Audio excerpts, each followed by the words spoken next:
AIMIM अध्यक्ष असदुद्दीन ओवैसी के काफिले पर फायरिंग की खबर। मेरठ से प्रचार कर दिल्ली लौटने के दौरान तिलकवा टोल गेट के पास ओवैसी की गाड़ी को बनाया निशाना। ओवैसी ने चुनाव आयोग से निष्पक्ष जांच की मांग की। ओवैसी ने बताया कि मेरठ से प्रचार के बाद लौटते वक्त छिजारसी टोल प्लाजा पर उनकी गाड़ी पर किए गए 3 से 4 राउंड फायर। कहा 3 से 4 हमलावर फायरिंग के बाद हथियार वहीं छोड़कर भाग गए। ओवैसी बोले, मेरी गाड़ी पंक्चर हो गई, मैं दूसरी गाड़ी में बैठकर निकल गया। ओवैसी ने कहा, मेरी गाड़ी क्षतिग्रस्त हुई, गाड़ी पर मिले फायर के 2 निशान। ओवैसी ने कहा, किसके कहने पर यह हमला हुआ, इसकी जांच होनी चाहिए। कहा, मेरे घर पर भी कई बार हमला हुआ, मेरे कई दुश्मन, स्पीकर से मिलूंगा, सीएम और राज्यपाल को लिखूंगा चिट्ठी।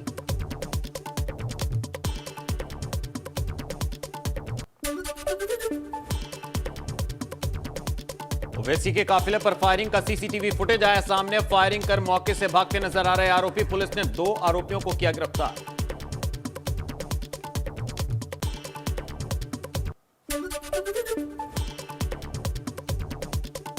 गोरखपुर में सीएम योगी ने कहा, भाजपा सरकार ने जो कहा वो किया। गोरखपुर क्षेत्र का हुआ विकास। कहा, यूपी चुनाव में भाजपा को मिलेगा प्रचंड बहुमत।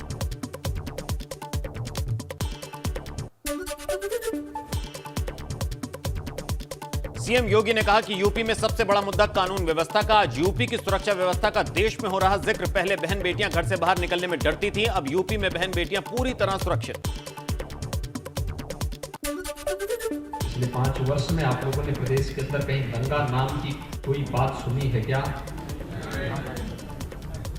प्रदेश के अंदर ये सुना है कि किसी बेटी को या किसी बहन को कोई दरिंदा जबरन उठा करके लेके चला जाएगा? और जो एक विश्वास जगा है आधी आबादी के मन में, वे बेझिझक कहती है, हमें तो बीजेपी को वोट देना है। सीएम योगी ने कहा, पहले छोटी बातों पर होता था दंगा, अब यूपी में कानून का राज। हमारी सरकार में एक भी दंगा नहीं, सुरक्षा का वातावरण ही राम राज्य है।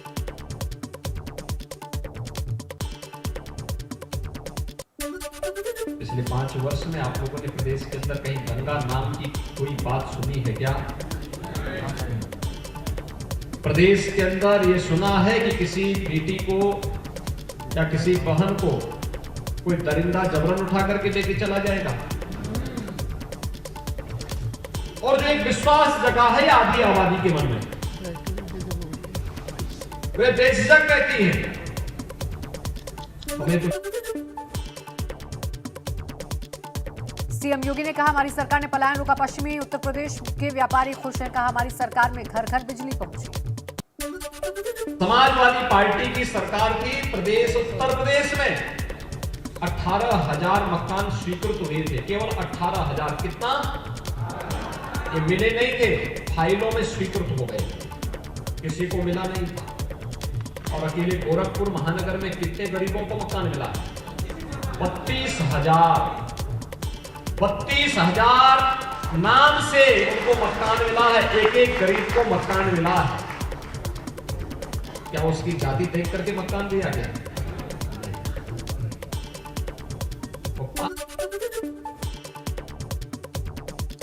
सीएम योगी ने कहा कि सपा सरकार में सिर्फ 18,000 मकान गरीबों को दिए गए। हमने अकेले 32,000 मकान गोरखपुर में गरीबों को दिए। प्रदेश में 1 लाख से ज्यादा मकान गरीबों को दिए गए।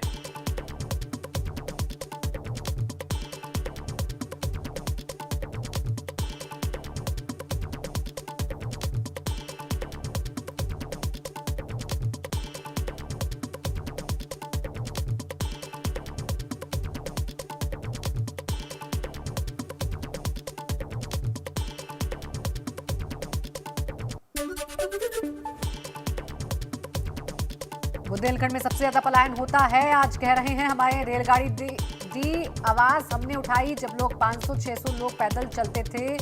आपने लोगों को भगवान भरोसे छोड़ दिया।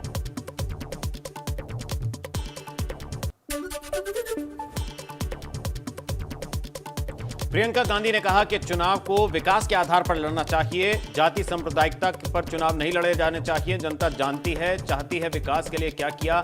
कहा, लोग कह रहे हैं जो भी उम्मीदवार हमारा काम नहीं करेगा उसको हम क्यों वोट दें।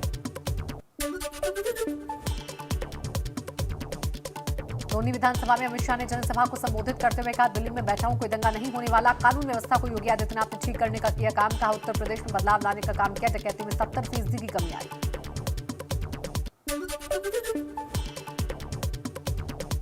गाजियाबाद के लोनी में अमित शाह ने कहा कि यूपी को विकसित राज्य बनाने का चुनाव है। यूपी को विकसित राज्य बनाने का यह चुनाव माफिया को खत्म करने का चुनाव। कहा, यूपी का चुनाव युवाओं का भविष्य तय करेगा। सपा सरकार में चीनी मिलें बंद हो गई।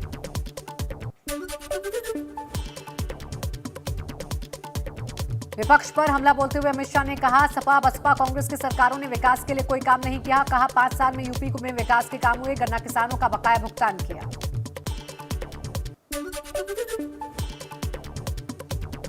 गाजियाबाद में जनसभा को संबोधित करते हुए बसपा चीफ मायावती ने कांग्रेस पर साधा निशाना। कहा, गलत नीतियों की वजह से कांग्रेस सत्ता से बाहर हुई। कांग्रेस पर जातिवाद की राजनीति का लगाया आरोप।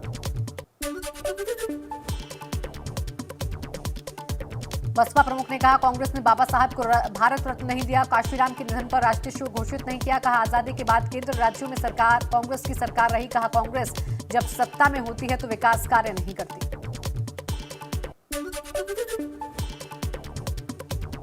मायावती ने कहा कि प्रदेश में विकास के काम एक समुदाय तक सीमित हुए। कहा, सपा कार्यालय में गुंडों माफियाओं का राज था। दलित और अति पिछड़ों के मामलों में सपा का सौतेला रवैया देखा। मायावती ने मंच से कहा, हमने सर्व समाज के लोगों को टिकट बांटे। कौशाम्बी में केशव प्रसाद मौर्य नामांकन दाखिल करने के बाद निकाला रोड शो। भाजपा के सभी बड़े नेता मौजूद रहे। 6 फरवरी को जारी होगा भाजपा का संकल्प पत्र। किसानों की आय, रोजगार, महिला सुरक्षा समेत तमाम बड़े मुद्दों पर हो सकती है घोषणा। जेपी नड्डा, अमित शाह, सीएम योगी रहेंगे मौजूद। विधानसभा चुनाव से पहले योगी सरकार ने पेश किया अपने 5 साल का रिपोर्ट कार्ड। लखनऊ में सीएम योगी ने प्रेस कॉन्फ्रेंस कर गिनाई सरकार की उपलब्धियां।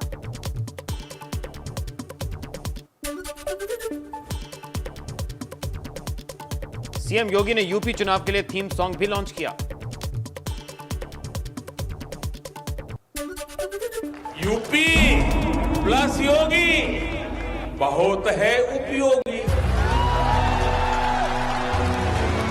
यूपी प्लस योगी बहुत है उपयोगी।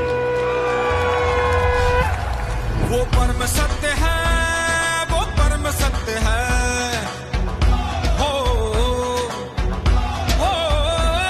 वो परम सत्य है, काशी में जो कह के गए हैं मोदी। यूपी चंपावत के पर्वतीय देवीधुरा और लोहाघाट क्षेत्रों में हुई बर्फबारी। सुबह से हो रही थी हल्की बारिश। शाम से हो रही बर्फबारी से तापमान में आई गिरावट। अल्मोड़ा में हुआ मौसम का पहला हिमपात। अल्मोड़ा के ऊंचाई वाले बिनसर, जागेश्वर, शीतल खेर में देवी सहित कई क्षेत्रों में बर्फबारी। कड़ाके की ठंड से लोगों को मुश्किलों का करना पड़ा सामना।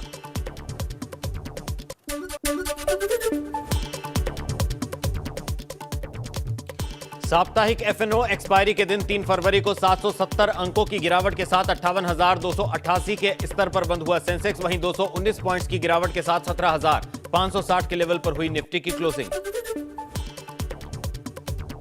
राजधानी दिल्ली के सराफा बाजार में गुरुवार को सोना 37 रुपए चढ़कर 47,902 रुपए प्रति 10 ग्राम पर बंद हुआ। पिछले कारोबारी सत्र में सोना 47,865 रुपए प्रति 10 ग्राम पर हुआ था बंद। वहीं 536 रुपए की गिरावट के साथ 61,102 रुपए प्रति किलोग्राम पर बंद हुई चांदी।